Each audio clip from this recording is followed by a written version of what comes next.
Hey, what's up guys? In today's video I'm just going to be showing you how I managed to climb around 500 LP in the last couple of weeks. So whilst there's actually a decent amount of comps that you can play, you really should be figuring out which one you're going to be leaning towards from a pretty early stage. And so in today's video I'm just going to be giving you a bit of a game plan and any other advice that I can help you with your climb. Okay, so starting off with the Kobuko hero augments, we got Lucky Paws. If you get this, you should pretty much always take it if you have the items which can go onto Kobuko. So you really need to make sure that you're playing triple defensive. You don't need healing on him if he already has redemption, which is one of his most important items.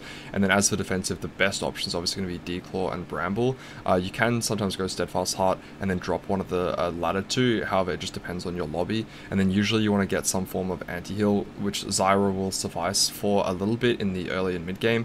But then eventually you want to make your way towards Morgana.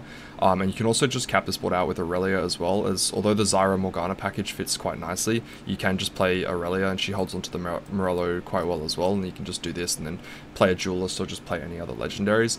The reason that this comp is so strong is because as long as you're uncontested, you get so much extra gold from the Kobuko farming money that you're almost guaranteed to hit Kobuko, and you're relatively strong during stage 2, so you're not actually losing that much HP, and this is a board that can just play for first. I've taken this augment when I didn't even have any copies of Kobuko, but because my items were decent enough, it's still really successful. So with the Garen hero augment, you pretty much always take it as long as the items match to some extent. You're just playing vertical warden and you want to stack as many titans as possible. He does benefit a little bit from healing. Hodge is actually better than BT in the stats. I'm guessing just because of the way BT's max HP shield works, it might just be a little bit bugged out and not work the way that you'd intend it to, as Garen's stacking up extra HP, whereas BT is usually favored more on bruises. You can carry Zyra or Zoe in the mid game and then cap out with Morgana. Giving you that extra sage does give you a little bit more survivability towards your Garen, but really they're just going to be providing utility. You can just throw any items onto them, maybe a little bit of anti-heal, Shojin Morello, just a standard lineup, but the Zyra will be providing that anti-heal in the early game anyway. The whole purpose of this board is that Garen gets to get multiple casts, so he just keeps stacking up, so that's why the vertical wardens is a lot more favorable over the Story Weaver. So next up we have Drop Blossom, and the reason that this comp is so good is because although Drop Blossom at stage 2-1 is pretty good if you have the setup for it, you can even get Drop Blossom Plus, which just gives you a free Neeko 2-star, so that's usually when you actually want to be playing the comp. However, the items are a little bit unique, so the odds that you have perfect items at 3-2 are lower. However, the fact that you just get so many extra copies of Neeko, it just makes it so ridiculously strong. It's a really simple comp. You're just playing vertical mythic, and of course you want healing plus archangels onto your Neeko. The third item can usually be pretty flexible. Gargoyles is probably one of the better ones, but you can go for some other defensive options if you need to. And then as for your utility, you can throw onto some extra items onto your Lillia. Of course, you can go anti-heal. It's also not a bad idea to get a little bit of shreds. You can also go spark onto the front line, but more ideally is you're actually building a shiv onto the back line, just because most of the front line will just die anyway. And so yeah, that's just how you play Drop Blossom. So with Shen's hero augment Ethereal Blades, there's also Ethereal Blades Plus. Obviously if you get that, then you're going to be in a really good spot because you get an extra 3 copies of Shen. However, this is a pretty conditional augment, as the items on Shen are very, very specific. Biss is by far double Rage Blade, so I only really like to take this if I actually have a Rage Blade when I start. Sometimes I might take it if I think my spot's really good for it, if I have either a bow or a rod, but I'm pretty much never picking this up if I don't have either of those, as it's really hard to get double Rage Blade if you don't at least have the opening components for it. To play the actual board, it's just vertical behemoth. You can just tech in any other random unit that fits at the time. Alune gives you Umbral, which is pretty good in the early and mid game, as well as the fact that she shreds and gives a little bit of extra attack speed to the Shen. However, most of the time you're just going to be playing as much front line as possible, because as long as Shen has the right items, he's going to be able to kill absolutely anything as long as the fight goes on long enough. Some really good augments to pair up with this is anything that gives Shen healing if you don't already have it, so like healing orbs.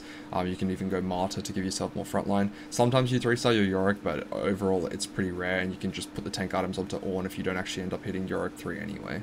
Playing around Midnight Siphon, basically the same as all the other 2 costs. You want to itemize your Yorick basically the same as Kobuko. The redemption is really important, and then any defensive option, the Bramble and Declaw obviously being the best, but you can also go for things such as Heart. The way this comp works is you want to slow roll on level 6, but sometimes you actually go towards level 7 if you're close to hitting your Yorick 3-star, as you can actually cap this board a lot higher if you can get a Alune 3-star as well, whose just standard items are going to be Shojin Morello plus any extra AP that you can throw onto her. I know that most people like to just slam the Rabadons, however, if you do have access to a lot of tiers, which sometimes can be hard to get into this comp, it's usually beneficial to try and greed out a little bit more so you can get the Archangels, just because the vertical umbral is going to give you such a long shield that the Archangels will almost always give you more value, as you're always going to be heading towards later into the fight. Obviously this is the max capped board, however during the mid game you're not really going to have access to Aurelia, Set, or Ornn, so what you're going to be doing is just playing more behemoths. You can play vertical behemoths in the mid game just to stabilize your board until you can get to some of these more expensive units. You don't necessarily need a spat, as you can just play Yone if you don't get access to an extra umbral +1. However, if you do get access to an extra umbral +1, you almost always want to be making sure that you're playing Aurelia eventually. This is just because Aurelia has tick damage, so it's frequently proccing that umbral execute, and so Aurelia will just clean up all of the units. But yeah, so you want to slow roll on level 6, go for Yorick 3, make him as tanky as possible, go for 3-star Alune. Usually don't stay on level 7, as you should be strong enough once you hit your Yorick to just push levels, but if you're close to hitting Alune 3 on level 8, then just keep rolling, otherwise you can just go fast 9. To play Vertical Heavenly is very simple. You're obviously just buying all of the Heavenly units, and then of course you also want to make sure that you're picking up as many Lees as possible. You can even play 3 Duelists once you eventually get to Aurelia, as that's how you cap out your board. You don't really need to justify running 4 Duelists. You can of course stabilize on level 8 by picking up a Kayn and just itemizing him as well if you do happen to hit Kayn 2-star. Most of the time this board's going to cap a lot higher if you just play around the Lee Sin and build him with items such as BT, Titan, Steric, any hybrid items that are making him tanky but also dishing out a lot of damage. And then obviously you can cap with this board if you get to Wukong and Aurelia on level 9 and eventually making your way to level 10. Because you don't want to be rolling too deep on level 8 as you're only really looking for Lee Sin, you usually want to be playing this board relatively sparingly as you're rolling just a little bit on level 8 and then making sure that you're getting to level 9, ideally as early as 5-2, just because one copy of Aurelia will spike your board a whole lot more than rolling deep on level 8 and picking up some of those other 4 costs.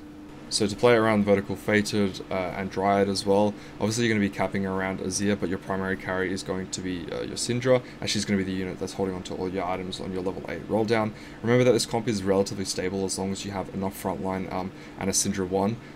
Best in slot on her is going to be blue buff and Helm, so that she doesn't have to spend time auto-attacking and can just perma-cast, especially if she's taking a little bit of AoE damage, and JG is going to be the best damage multiplication item on her.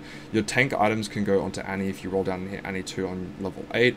Some bruiser items can go onto Set, as he actually does quite a bit of damage to on items like BT, Sterix, and then Ornn, you can also itemize him as a tank, especially if you upgrade him. However, primarily if he just gets any mana gen items such as Helm or Vow, then he's going to be doing his job.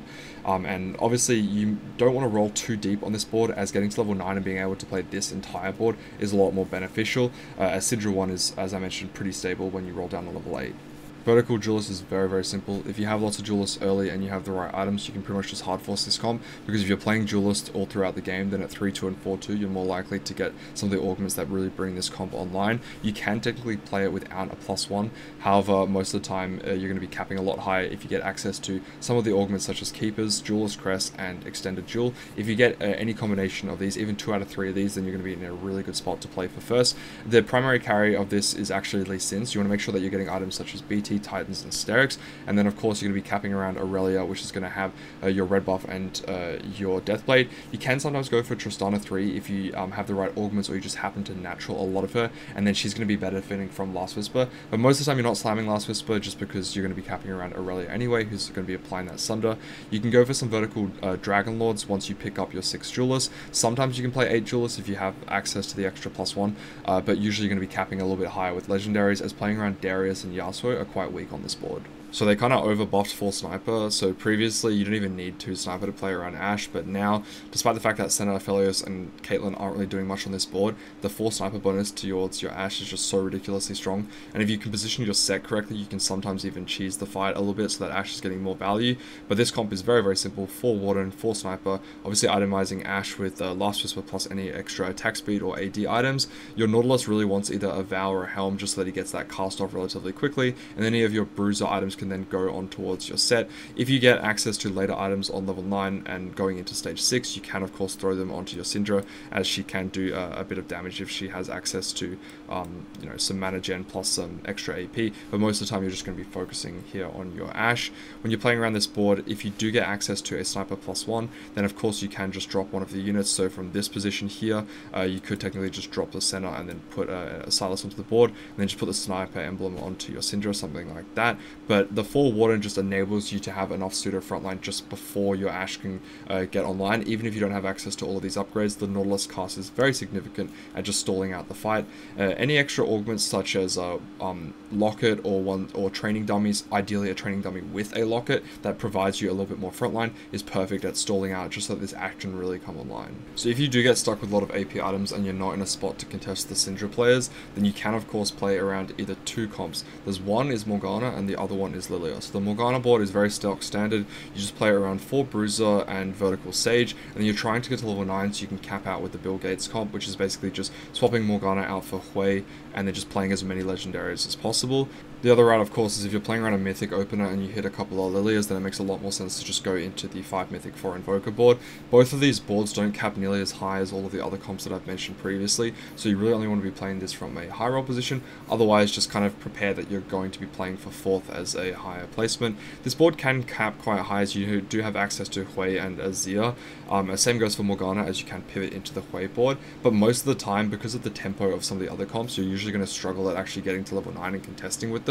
However, it is important to know, just because not every game you can lean towards the meta comps that I previously mentioned. And that is the end of the video. Hopefully my explanation of these comps was helpful, so you get a better understanding of where your items and where your options are when you get access to your augments. Hopefully this will enable you to climb in the current patch, as it's been going quite well for me, and I just wanted to share this little bit of knowledge with you. Good luck in the rest of your climb, and stay tuned for future videos.